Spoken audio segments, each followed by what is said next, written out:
étonnamment et relativement bien accepté, mais ne le faites pas. Vraiment, laissez les professionnels le faire, laissez les abrutis dans mon genre finir en garde à vue, et voilà.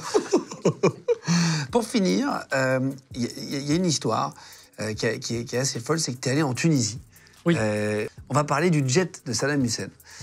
En Tunisie, où tu as réussi à rentrer, mais c'est sur une base militaire active. C'est dans une zone un peu risquée en plus. En Tunisie, c'est en sud-ouest, c'est pas une zone qui est très safe pour les Français. En tout cas, sur les sites du ministère des Affaires étrangères et tout, ils conseillent, c'est déconseillé, c'est une zone déconseillée. T'y es allé? En fait, c'est un aéroport international. Il en a que le nom, parce qu'en fait, il y a 2 vols par semaine dans cet aéroport. Et en fait, ça fait 40 ans qu'il y a le jet de Saddam qui est stocké sur le site. C'est fou. Donc un 747. C'est fou.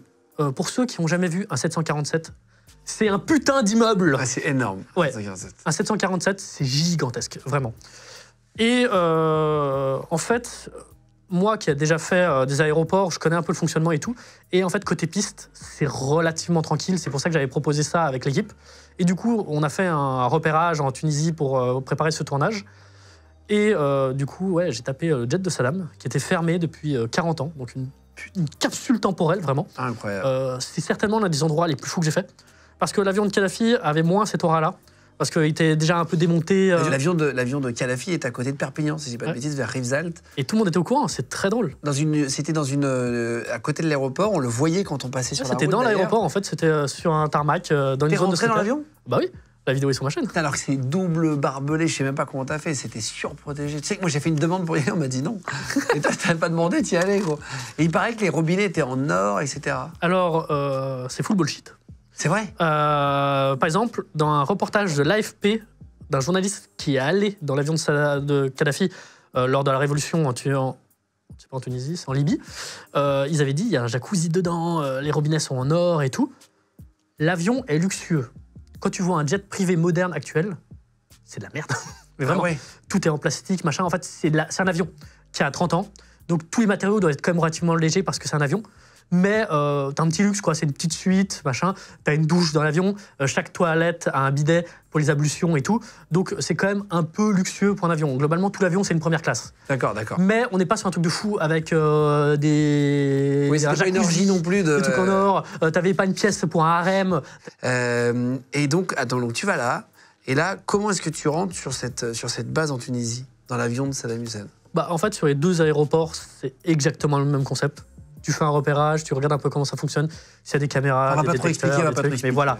Tu fais tes repérages. Mais qui donne trop de... Ouais. C'est moi qui pose la question en même temps, c'est moi qui suis con. Du coup, ouais, globalement, tu fais tes repérages, tu essayes de voir comment ça fonctionne la sécurité.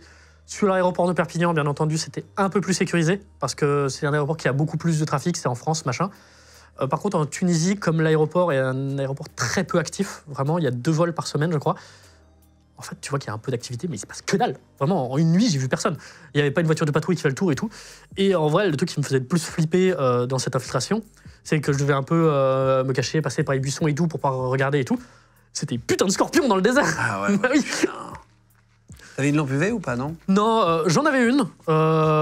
Sur les sets de Star Wars que je suis allé voir après, j'ai cherché des scorpions, j'en ai pas trouvé. Mais là, en l'occurrence, c'était pleine lune et tout, donc c'était parfait pour une infiltration, j'avais pas besoin de lumière. Donc tu rentres dans l'avion de Saddam. Ouais. On a des photos. Bon, effectivement, ça sent les années 90, début 2000. Hein. Je sais pas en quelle année il est mort, Saddam Hussein, mais... Ouah, ça date. Ça fait 20 ans à peu près, je pense, pas loin. Et en fait, c'était au début de la guerre du Golfe. Un jour avant le début de la guerre du Golfe, le gars, il savait très bien ce qui allait se passer. Il a mis en sécurité son avion présidentiel, son jet privé, et un 747 de la compagnie irakienne, je sais plus c'est quoi le nom. Et il les a mis en Tunisie. Et depuis 40 ans, ils n'ont pas bougé. Et ça fait extrêmement bizarre de rentrer dans une telle capsule temporelle. Parce que comme on est sur un aéroport, on est quand même sur un site sécurisé. Du coup, mis à part du personnel de l'aéroport, absolument personne n'y est passé. Et vraiment, c'est une des plus belles capsules temporelles que j'ai vues. Parce que surtout, quand tu arrives dans la salle de réunion, bon, tout est retourné parce que je pense que l'avion a été fouillé par tous les services de renseignement de la planète. Et encore la photo de Saddam dans la salle de réunion. Et dans la salle de réunion, tu as 2 portraits de Saddam, un gigantesque et un petit. Tu as le drapeau, tu as une nappe qui était brodée d'or avec écrit Made in France et tout, qui était par terre dans un coin et tout. Et une nappe gigantesque. Tu ne prends jamais rien, toi, tu n'as rien. Non, non. Mais par contre, typiquement, ces genres d'artefacts, ça me fait rêver. En vrai, ça aurait été en France, pour la blague, le portrait de Saddam, je l'aurais peut-être embarqué. Parce que ça m'aurait fait marrer de récupérer un portrait de Saddam. Mais ces genres de trucs, on fait pas. Franchement, dans le décor YouTube, un portrait de Saddam.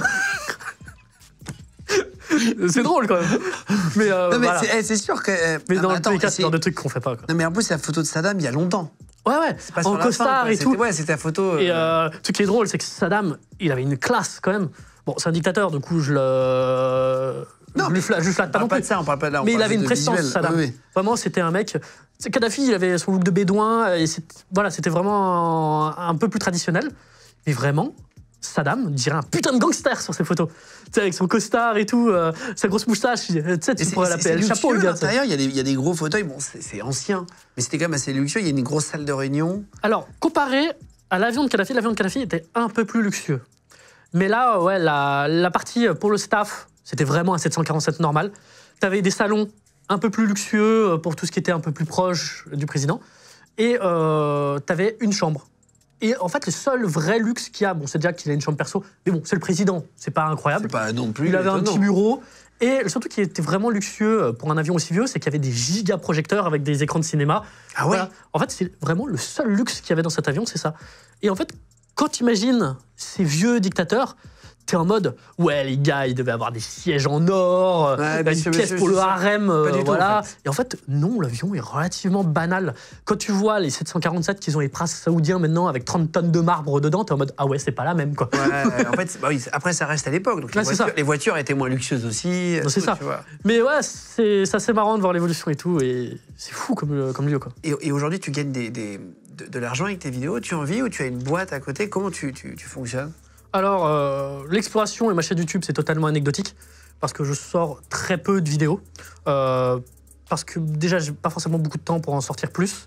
Le montage, ça me saoule d'une force pas possible en plus. J'adore explorer, filmer et tout, mais le montage, c'est infernal. Du coup, la chaîne YouTube, elle est pas très rentable. Je fais vraiment ça pour le kiff, alors que vraiment, ça me coûte des fortunes, vous imaginez même pas. À côté, je fais de la photo, de la vidéo, je fais guide en exploration urbaine, si quelqu'un a envie